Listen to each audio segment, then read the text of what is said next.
Hello, food bloggers. Welcome to Eat Blog Talk, the podcast for food bloggers, you looking for the value and confidence that will move the needle forward in your business. I am your host, Megan Porta, and you are listening to episode 254.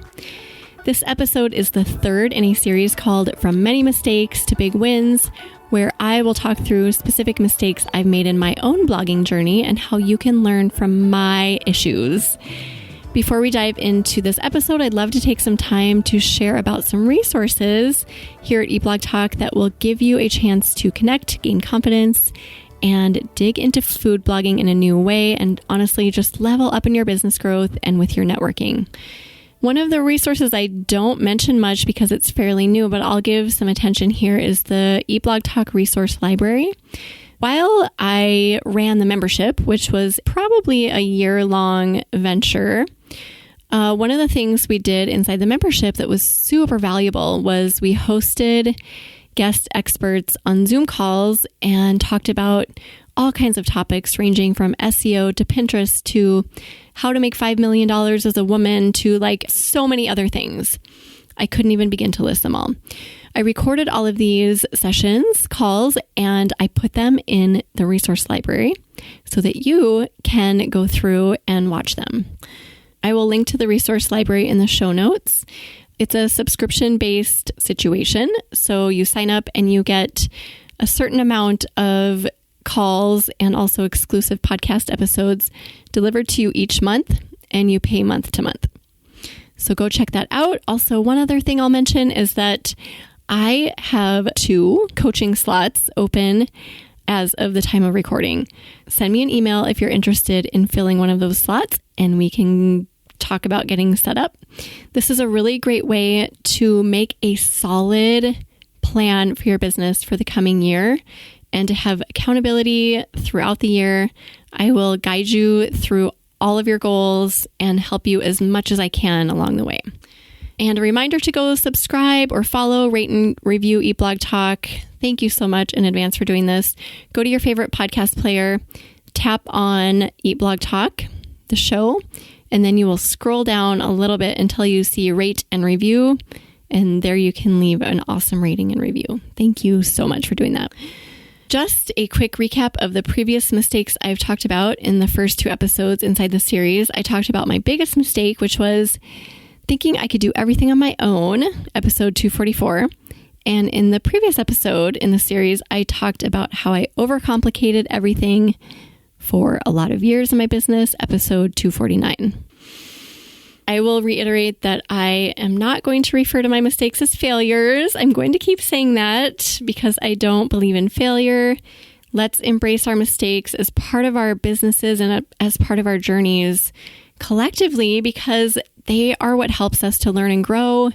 I have been telling my boys lately that they should be looking to fail, because only when they fail are they going to do that learning and that growing. I think that's a really important piece of this whole series and a message that I definitely want to deliver through this.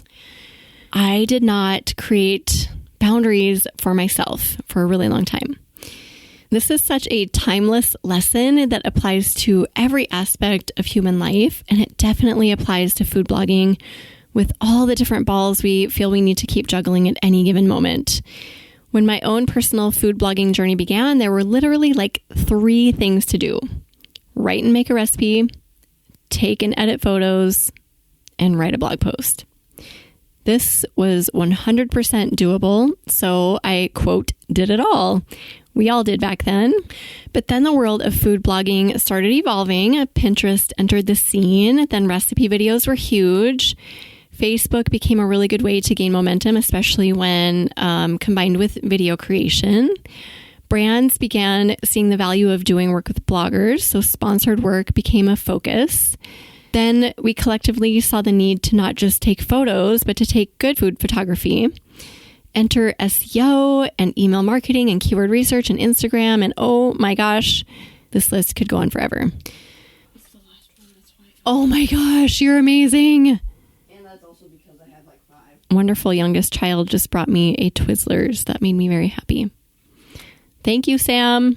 Okay, I couldn't resist. So good. Don't mind me just finishing my licorice here. So, as I was saying, we have more things to keep afloat than ever, and these things just keep arriving on the food blogging scene. It's almost comical. And because I started food blogging when, quote, doing it all was manageable, I carried this belief with me for a long time that I needed to keep doing it all, even if the all kept growing. Plus, remember my last episode in this series, I talked about doing most things the hard and complicated way because I was not networking and thought I could do it all myself. That made keeping up with it all even more of a challenge.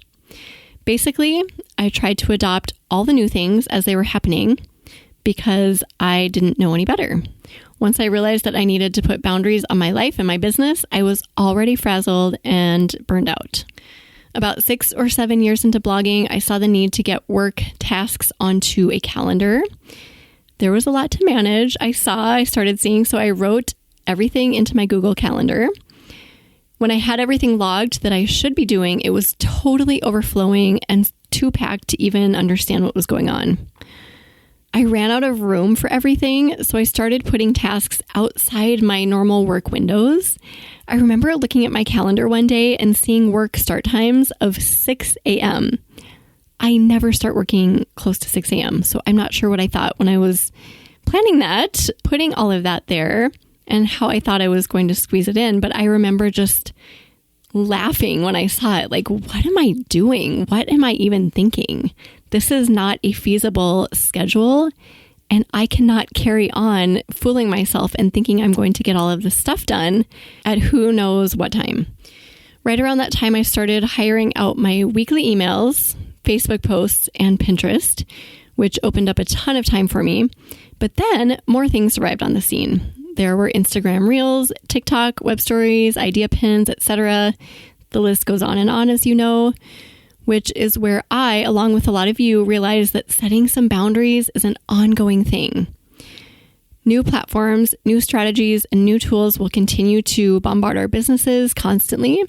So setting firm boundaries is a necessity more now than ever. I know you guys feel it. We all feel it. It's hard. It's really hard to know how and when and where to set boundaries in our businesses. And then we have to stick to them. So we don't only set them, we've got to stick to them and continue to set the boundaries for the new things that emerge because they'll always be there.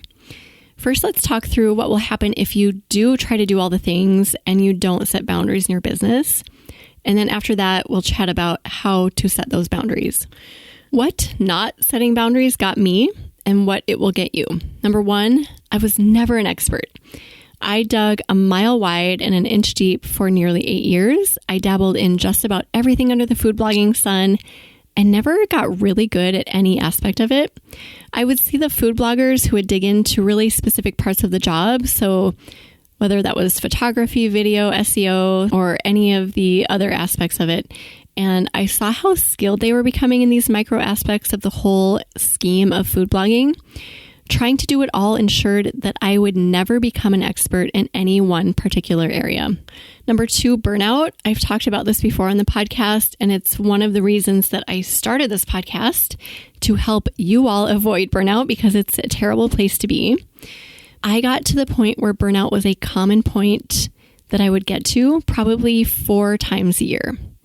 No boundaries for me meant there were no limits to the amount of time I worked, which led to me being frazzled, irritable, probably a terrible person to live with, and I was tired all the time, which, by the way, was actually counterproductive, causing a decrease in productivity and creativity. But I was too tired to understand this while it was actually happening. Number 3, limited money. I thought for so long that the more I work, the more money I'll make. I was so wrong about this. This was another thing I was too exhausted to understand at the time, but in fact, the exact opposite was actually true. The less time I give myself to work, the more efficient and productive I become. I work half the time I did back then, maybe even less, and I earn more money. Plus, when our calendars are jam-packed full of crap, we don't have bandwidth to open ourselves up to new opportunities, so that puts a limit on the amount of money we bring in as well. Number 4, mad friends and family members. Being an entrepreneur is hard. You know what I'm talking about. That's just the truth. And this sentence probably deserves its own series. But one of the hardest things about it is trying to explain what we do and why we do what we do to non-entrepreneur friends and family members. We have to answer questions like, now, why are you working so much? And how much money are you making? When we answer those things out loud, especially in the early years of our businesses, we sound crazy, even to ourselves. It's so hard to explain to people what we know to be true, like the way I've just always known, even in the very beginning when I was a terrible photographer and had no idea what I was doing, that I was going to turn my business into a success machine. I knew it. I knew it in my gut. But even when I said those words, other people didn't understand. So adding that lack of understanding to not having boundaries and working around the clock equals mad friends and mad family members. They didn't understand before, but when you don't show up at the dinner table or when you keep canceling dinner dates with friends, they really won't understand. I will talk through now 4 ways that you can set boundaries. Number 1, visions and goals. This is my number 1 biggest piece of advice about creating boundaries. Establishing visions and goals for not just your business, but for your life as a whole will totally transform everything for you in a good way. If you haven't put energy into doing this, if you've been putting it off, I strongly encourage you to just make it happen. Start with the why. Why are you a food blogger? Why did you make the decision to level up and make this business work? Keep asking why after every time you answer until you hit a spot where you get emotional. That's the key. That's the ticket right there. And that is what you set your vision around. For me, my point of emotion with this exercise is that I want to maximize my time with the people who live in my house and who I love so very much. Based on that, I sit down at least once a quarter, sometimes more, and I write out my long-term vision as well as 1 year, 6 month, and 3 month goals, all that support my vision. I write it on a whiteboard that I put in my bedroom, and I look at that multiple times a day. Constantly reminding myself of where I'm going ensures that I do not get distracted by projects or people that do not align. It ensures that I create and stick to my boundaries. Number 2, protect your time. Being a time protector is one of my biggest pieces of advice for people looking to increase their productivity.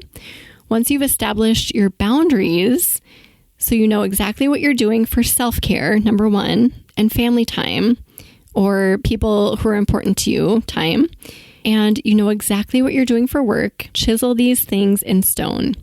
Move into each day and into each week, knowing that you will do everything in your power to protect the time you've set aside for yourself, your family or friends, and your work, and whatever other priorities you have as well.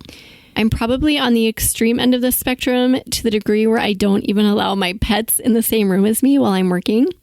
I ignore the doorbell and my phone. Unless it's a child coming in to deliver Twizzlers, I don't ignore that. Everything else gets ignored, which is why I can get so much work done.